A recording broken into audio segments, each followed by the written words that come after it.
नमस्कार, news blast में आपका स्वागत है। मैं हूं आपके साथ ज्योति पुष्पेंद्र सिंह। लोकसभा के अध्यक्ष ओम बिरला उदयपुर में है। निजी कार्यक्रम के चलते वो उदयपुर पहुंचे हैं। नेताजी की जयंती पर बिरला ने उन्हें श्रद्धांजलि भी अर्पित की। सुप्रीम कोर्ट ने भी रास्ता सुझाया। बजट को लेकर लोकसभा अध्यक्ष ओम बिरला बोले और साथ ही कहा कि आम जनता की उम्मीदों वाला आम बजट होगा। आपको क्या लगता है हल कैसे निकलेगा? सरकार और किसान संगठन विषय पर वार्ता कर रहे हैं। दोनों पक्ष कोशिश कर रहे हैं कि किस तरीके से समस्या का समाधान हो। मैं सोचता हूं कि जल्दी सकारात्मक परिणाम आने चाहिए। 60 दिन हो गए लेकिन किसान आंदोलन को लेकर लंबा समय व्यतीत हो चुका है। हाँ, और कितना समय बातचीत चल रही है क्योंकि ये विषय सरकार और किसानों का है। मुझे लगता है कि हम इसको सकारात्मक देखें कि सकारात्मक तरीके से वार्ताओं का दौर चल रहा है और जल्दी परिणाम आए, ऐसी अपेक्षाएं की जाती है। सर, बजट सत्र आने वाला है और लोकसभा में भी उम्मीद है कि किसान आंदोलन को लेकर कोई हंगामा हो सकता है, तो कैसे मैनेज करेंगे? अब जो विषय लोकसभा के अंदर आते हैं, सभी दल के विचारधारा के लोग आते हैं, सबको अपनी बात कहने का पर्याप्त समय, पर्याप्त अवसर मिले, इसकी कोशिश करेंगे। क्योंकि किसान आंदोलन के विषय के अंदर भी, क्योंकि किसान आंदोलन का जो विषय है उसके तीनों विधेयक पारित हो चुके हैं और लोकसभा में इन तीनों विधेयकों पर 5 घंटे 42 मिनट चर्चा हुई है। इसमें पक्ष पे बोले, विपक्ष पे बोले, सभी दल बोले और कोशिश हमारी रहती है कि सभी दल सहमति से विधेयक पारित हो। इसमें माननीय सदस्यों ने, प्रतिपक्ष के सदस्यों ने वॉकआउट किया था, लेकिन अपनी बात सदन के माध्यम से उन्होंने रखी थी। अब ये विषय तो देश के वित्त मंत्री जी का है। क्या है, क्या चल रहा है उदयपुर में? शांति है। तो लोकसभा के अध्यक्ष ओम बिरला उदयपुर में मौजूद हैं। बता दें, निजी कार्यक्रम के चलते वो उदयपुर पहुंचे हैं।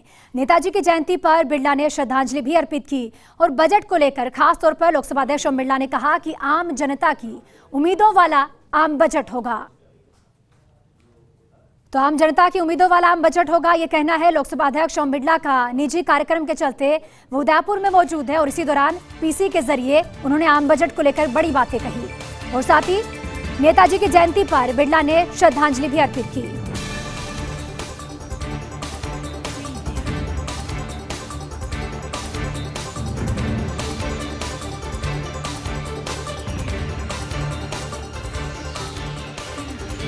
देव दर्शन यात्रा की पहल, भाजपा प्रदेश अध्यक्ष सतीश पूनिया ने बड़ी पहल की है। जानकार सूत्रों के हवाले से खबर है, पहले वसुंधरा राजे शुरू करने वाली थी ये यात्रा, लेकिन फरवरी में यात्रा शुरू करने का प्लान था, लेकिन राज्य की यात्रा से पहले पूनिया ने इस यात्रा की पहल की है।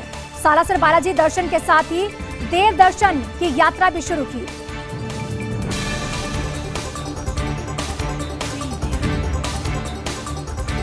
और अब पूनिया त्रिपुरा सुंदरी दर्शन का भी कार्यक्रम बना रहे हैं। तो बता दें कि पहले इस यात्रा का आयोजन जो है वो पूर्व सीएम वसुंधरा राजे करने वाली थी, लेकिन अब इसकी बड़ी पहल प्रदेश के अध्यक्ष भाजपा के पूनिया ने की है।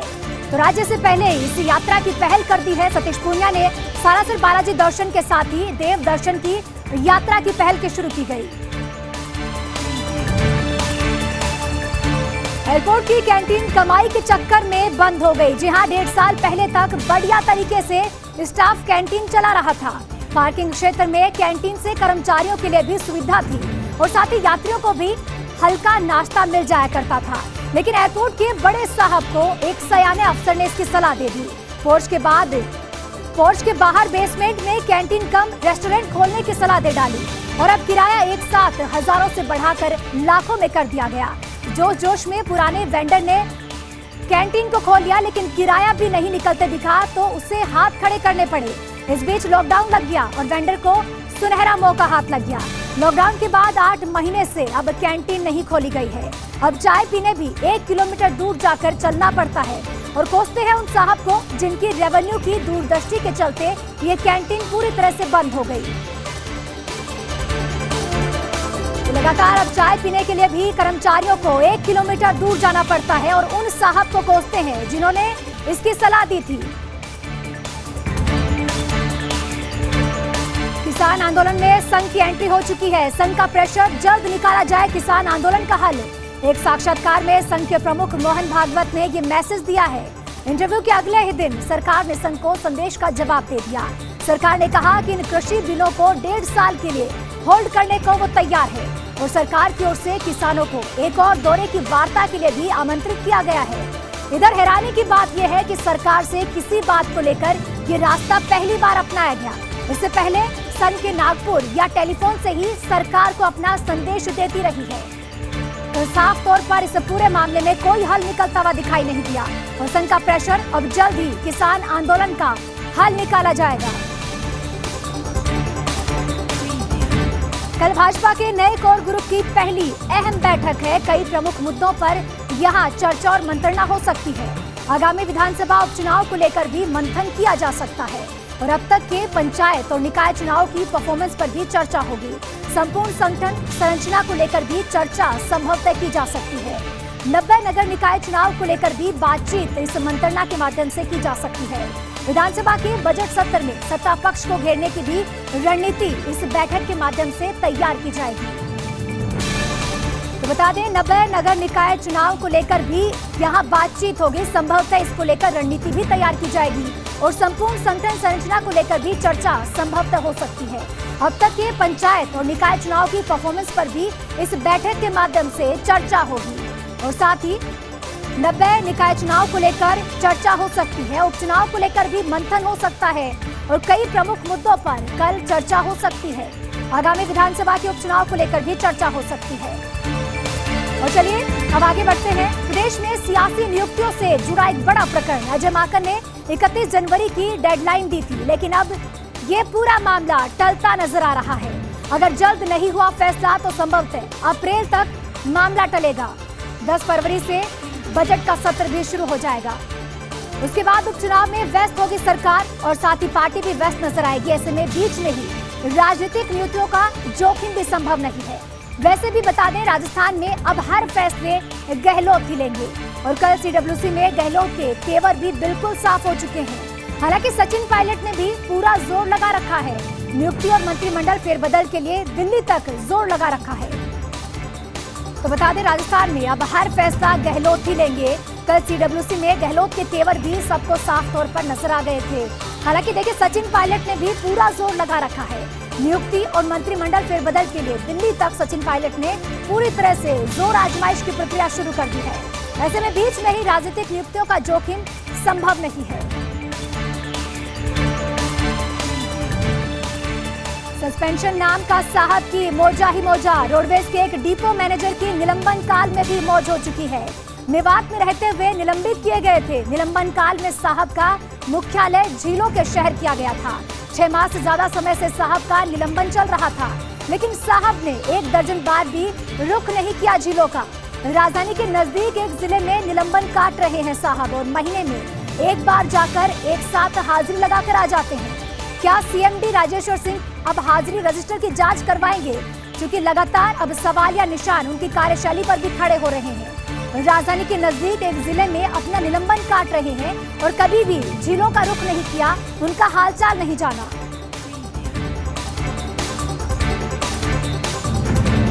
अयोध्या में भव्य राम मंदिर बनाने की तैयारी हो रही है। भाजपा के साथ साथ संघ भी पूरी तरह से तैयारियों में जुटा है। इस संबंध में बरेली में आहूत हुई संघ की बैठक और भाजपा के कई सांसद, विधायक और जिलाध्यक्ष भी मौजूद रहे। संघ की ओर से हर सांसद को 1 करोड़ रुपए चंदा इकट्ठा करने का लक्ष्य भी दिया गया है और बैठक में मंदिर निर्माण को लेकर मैसेज भी दिया गया। राम मंदिर की भव्यता के आड़े धन की कोई कमी नहीं आनी चाहिए, इसका मैसेज भी दिया गया और टाटा कंसल्टेंसी जल्द ही प्रस्तावित मंदिर के डिजाइन को अंतिम रूप देगी। तो बता दें लगातार मंदिर निर्माण के लिए चंदा इकट्ठा करने की भी कोशिश की जा रही है और बड़ी मात्रा में 1 करोड़ रुपए का चंदा इकट्ठा करने का लक्ष्य भी दिया गया है और साथ ही बैठक में मंदिर निर्माण को लेकर एक बड़ा मैसेज भी दिया गया। राम मंदिर की भव्यता के आड़े उसकी धन की कमी नहीं आनी चाहिए और इसको लेकर टाटा कंसल्टेंसी ने अब प्रस्तावित मंदिर के डिजाइन को भी अंतिम रूप देगी। क्या रशीम ठाकरे की नाराजगी झेल रही है अर्नब गोस्वामी? जानकार सूत्रों के हवाले से खबर है। आदित्य ठाकरे को आड़े हाथ लेना अर्नब को काफी भारी पड़ता दिखाई दिया। दरअसल पुत्र के खिलाफ चल रही खबरों से बेहद नाराज हो गई थी रश्मि ठाकरे और अपने पति उद्धव ठाकरे को भी अल्टीमेटम दिया था। ऐसे में उद्धव ठाकरे ने मुंबई पुलिस कमिश्नर को दो टूक बात कहती है, पहले अर्नब की गिरफ्तारी, बाद में कोई बात होगी। अब व्हाट्सएप और बता दें व्हाट्सएप खुलासे के बाद भाजपा ने भी अर्नब से दूरी बना ली है, तो अर्नब गोस्वामी अपने ही पूरे जाल में घिरते हुए दिखाई दे रहे हैं। आदित्य ठाकरे को आड़े हाथों अब अर्नब गोस्वामी को लेना भारी पड़ गया। दरअसल पुत्र के खिलाफ चल रही खबरों से रश्मि ठाकरे बेहद नाराज थी और इसी के चलते अपने पति उद्धव ठाकरे को अल्टीमेटम दे दिया था। ऐसे में उद्धव ठाकरे ने मुंबई पुलिस कमिश्नर को दो टूक बात कह दी है, पहले अर्नब की गिरफ्तारी होगी, उसके बाद ही कोई दूसरी बात होगी।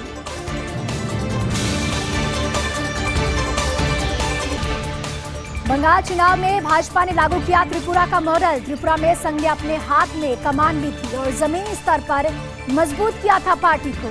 इसी प्रकार बंगाल में भी संघ इन्हीं प्रयासों में जुटा है। जैसे त्रिपुरा में संघ की प्रेरणा से निकलती थी प्रभात फेरी, ठीक वैसे ही बंगाल के गली मोहल्लों में अब पूजा अर्चना हो रही है।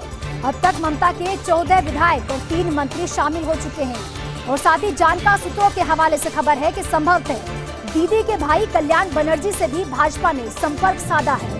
अलबत्ता कल्याण बनर्जी अभिषेक बनर्जी से खासे नाराज भी बताए जा रहे हैं। तो यहाँ टीएमसी लगातार अब घेराव करती हुई नजर आ रही है। उसका ममता बनर्जी का भाई भी संभवतः भाजपा में शामिल हो सकती है, ऐसा भी सूत्रों के हवाले से खबर आ रही है। फैजल पटेल की सादगी और सरलता, पीसीसी चीफ गोविंद सिंह डोटासरा कायल हो गए। डोटासरा के पास अचानक से फैजल का फोन आया। फैजल ने पीसीसी चीफ से मिलने का आग्रह किया। मरहूम अहमद पटेल के पुत्र डोटासरा के आवास पहुंचे और डोटासरा ने इससे पहले ऐसी मुलाकात फैजल से कभी नहीं की थी। मुलाकात के बाद डोटासरा के मुंह से बरबस निकल पड़ा, नेता पुत्र हो तो ऐसा हो।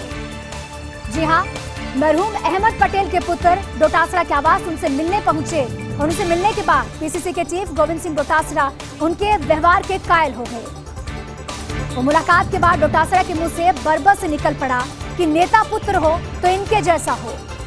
तो बता दें कि फैजल का फोन आया था पीसीसी चीफ से, खास तौर पर उनके आवास पर मुलाकात करने पहुंचे और उनके व्यवहार से इतने प्रशंसित हो गए पीसीसी चीफ कि उनके मुंह से बरबस निकल पड़ा कि नेता पुत्र हो तो इनके जैसा हो। पीसीसी चीफ गोविंद सिंह डोटासरा उनके व्यवहार के कायल हो गए। डोटासरा के पास अचानक से फैजल का मुलाकात के लिए फोन आया था, जिसके बाद उनसे उनकी मुलाकात हुई और खास तौर पर मरहूम अहमद पटेल के पुत्र डोटासरा से मिलने उनके आवास पहुंचे। बंगाल में शहमाद की सियासत परवान पर है। शुभेंदु अधिकारी चाहते भवानीपुर सीट से चुनाव लड़ना। हालांकि बंगाल भाजपा प्रमुख दिलीप घोष ने कहा है कि अधिकारी नंदीग्राम से ही चुनाव लड़ेंगे और ममता को मात देंगे।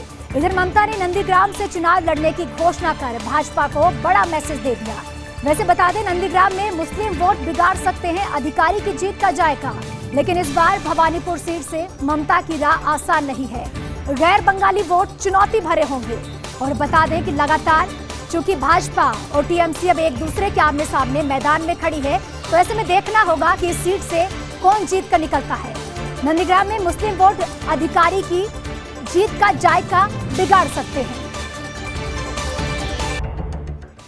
न्यूज ब्लास्ट में ब्रेक के बाद एक बार फिर से आप सभी का स्वागत है। आइए, आपका इंतजार था, कमिश्नरेट के एक गामा साहब स्वागत कर रहे हैं। दूसरे जिलों में बंद हुए स्पा पार्लर संचालकों को अपने इलाके में शरण दे रहे हैं। साउथ जिले में तैनात है ये गामा साहब।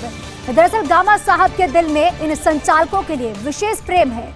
ईस्ट वेस्ट नॉर्थ जिला पुलिस ने जब इन स्पा पार्लर्स पर सख्ती की है, तो ये दयावान गामा साहब ये पार्लर को खास तौर पर शरण देते हुए दिखाई दिए, संचालकों का दुख खत्म करते हुए दिखाई दिए और गामा साहब ने उनके इलाके में स्पा पार्लर खोलने का ऑफर दे दिया। गामा साहब के हितैषियों ने इसकी पूरी जानकारी दी और कहा कि करीब 20 से अधिक स्पा पार्लर साहब के इलाके में संचालित हो रहे हैं। गामा साहब का रीडर करता है इन स्पा पार्लरों की खास तौर पर विजिट। महीने की हर तयशुदा तारीख पर विजिट की जाती है, जिससे कि ये स्पा पूरी तरह से बंद ना हो, अनैतिक कार्य पर किसी नजर ना जाए। और बता दें, माफ कीजिएगा, मातहतों के दिमाग में एक सवाल जरूर, आखिर क्यों होती है रीडर साहब की विजिट तयशुदा तारीख पर? रीडर तो क्या, खुद गामा साहब के पास भी इस सवाल का कोई जवाब नहीं होगा। जहां हर तरफ सख्ती दिखाई गई, पार्लर संचालकों को बंद किया गया, लेकिन इन्होंने इन्हें खासतौर पर ऑफर देकर अपनी शरण में बुला लिया।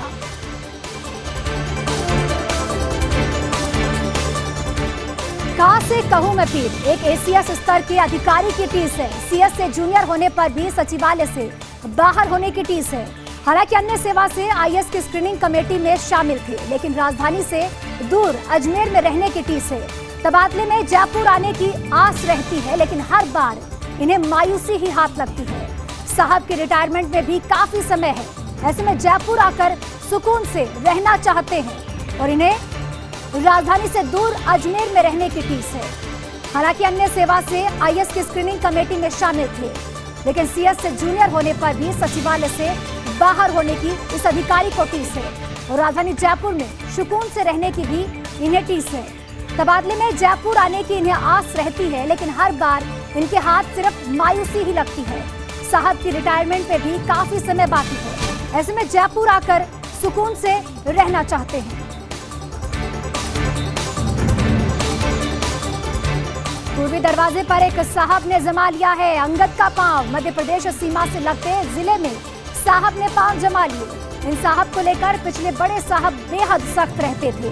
सागरपाड़ा चेक पोस्ट का उदाहरण दे, अक्सर कहते थे ये साहब, कुछ सरकार की जेबें भी भरा करो, अपनी जेबें ही भरते हो। लेकिन बड़े साहब पिछले फरवरी में यातायात छोड़ चले गए पानी में और इन साहब का अंगद का पांव लेकिन हिला नहीं। मौजूदा बड़े साहब भी रेवेन्यू पर कई बार डांट चुके हैं, लेकिन बड़े साहब की शीतल स्वभाव के चलते ये साहब बिल्कुल निश्चिंत हो चले हैं। 3 महीने के बाद भी जिले के ये साहब 3 साल पूरे कर लेंगे। तो अंगद का पांव हो गया हो मानो कि इस इलाके को छोड़ने को तैयार नहीं। बड़े साहब भी रेवेन्यू पर कई बार डांट चुके हैं, लेकिन बड़े साहब के शीतल स्वभाव के चलते ये साहब पूरी तरह से निश्चिंत हो चले हैं। 3 महीने के बाद भी जिले के ये साहब 3 साल यहाँ पूरे करने के लिए तैयार हैं और इन साहब का अंगद का पांव यहाँ हिलने को तैयार नहीं है। बड़े साहब पिछले फरवरी में यातायात को पानी में छोड़ चले गए थे।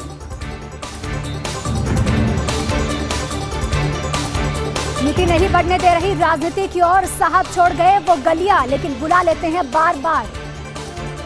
बात यातायात महकमे के एक सीनियर अफसर की है। बता दें, राजनीति की संभावनाओं पर इन साहब ने संन्यास ले लिया। अगले 3 साल जन सामान्य से मिलकर अब वोट बैंक बढ़ाएंगे, लेकिन जब संन्यास लिया तब साहब पर भी एक बड़ी जिम्मेदारी थी। बिजली की, वाहनों की नीति बनाने की बड़ी जिम्मेदारी थी। अब संन्यास के बाद भी नीति के पेज पर बड़े साहब बुला लेते हैं ऑफिस और साहब भी लिहाज में इन्हें ना नहीं कर पाते। साहब चाहते हैं कि नीति जल्द आए तो वे अपनी राजनीति की सीढ़ियां चढ़ पाए। तो देखा किस तरह से ये साहब राजनीति की सीढ़ियां नहीं चढ़ पा रहे। एकड़ साहब के तबादले से दबी दबी खुशी है। जयपुर एयरपोर्ट पर 2 साल पहले ये साहब आए थे। सुरक्षा संबंधी महत्वपूर्ण जिम्मेदारी के नाम पर डराते थे। एयरलाइंस के ग्राउंड स्टाफ के एंट्री पास भी रोके गए थे। बड़ी मशक्कत के बाद एयरपोर्ट के बड़े साहब ने राजी किया था। पिछले दिनों अस्थायी प्रवेश पास का अधिकार भी ले लिया था। टर्मिनल 2 के बजाय टर्मिनल 1 के कार्मिकों को चक्कर काटने पड़े। अब साहब के यहाँ से राजधानी तबादले की खबर आ चुकी है। एयरलाइंस ही नहीं, अथॉरिटी के कार्मिकों ने भी अब राहत की सांस ली है। दबे छुपे कर्मचारी आपस में अपनी खुशी जता रहे हैं। इन साहब के जाने से कर्मचारियों में अब खुशी दौड़ पड़ी है। जयपुर नगर निगम के भरोसे जयपुर पुलिस। 1.5 वर्ष से जयपुर पुलिस के पास एम्बुलेंस की जिप्सी नहीं है। दरअसल पहले जयपुर पुलिस के पास 2 एम्बुलेंस की जिप्सी हुआ करती थी। लावारिस शव की सूचना पर कंट्रोल रूम एम्बुलेंस को जिप्सी को भेजा करता था। हत्या और अन्य मामलों में पुलिस की एम्बुलेंस जिप्सी ही उन शव को लाया करती थी। मौके पर पहुंचकर शव इसी जिप्सी में मोर्ची में ले जाया करते थे। लेकिन पिछले 1.5 साल में जयपुर पुलिस के पास एक भी एम्बुलेंस मौजूद नहीं है। ऐसे में अब लेना पड़ता है नगर निगम और समाज सेवी संस्थाओं का सहारा। तो किस तरह से बिना एम्बुलेंस के बेसहारा सी लग गई है। पिछले 1.5 साल में जयपुर पुलिस के पास एक भी एम्बुलेंस मौजूद नहीं है और ऐसे में इन्हें सामाजिक संस्थाओं का और साथ ही नगर निगम की सहायता लेनी पड़ती है। हत्या और अन्य मामलों में पुलिस की एम्बुलेंस जिप्सी ही लावारिस शव को अस्पताल की मोर्ची में पहुंचाया करती थी। लावारिस शव की सूचना पर कंट्रोल रूम इन एम्बुलेंस को भेजा करता था, लेकिन पिछले 1.5 साल से जिप्सी न होने के चलते इन्हें सामाजिक संस्थाओं और नगर निगम की एम्बुलेंस की गाड़ियों की सहायता लेनी पड़ती है। अब राजस्थान में 167 से बढ़ाकर 330 वैक्सीनेशन सेंटर कर दिए गए। बता दें, सीएम के निर्देश के बाद चिकित्सा विभाग की कवायद है। अभी पूरे राजस्थान में 167 सेंटरों पर वैक्सीन लगाई जा रही है, जिसे अब बढ़ाकर चिकित्सा विभाग ने 330 कर दिया है। जयपुर में अब 21 की जगह 39 सेंटरों पर वैक्सीन लगाई जाएगी और इसी तरह से जोधपुर में 18, उदयपुर में, अलवर में 17 और अजमेर में 14 सेंटर होंगे। कोटा, भीलवाड़ा में 12, तो वहीं नागौर में 11 सेंटर्स हैं। पाली, बीकानेर में 10 सेंटर पर वैक्सीनेशन का कार्यक्रम होगा। इसके अलावा शेष जिलों में भी वैक्सीनेशन सेंटर की संख्या 10 से कम है। तो किस तरह से अब वैक्सीनेशन के अभियान को तेज करते हुए प्रदेश ने इसकी संख्या में भी बढ़ोतरी कर दी है और राजधानी जयपुर में भी अब 39 वैक्सीनेशन के लिए सेंटर निर्धारित किए गए हैं।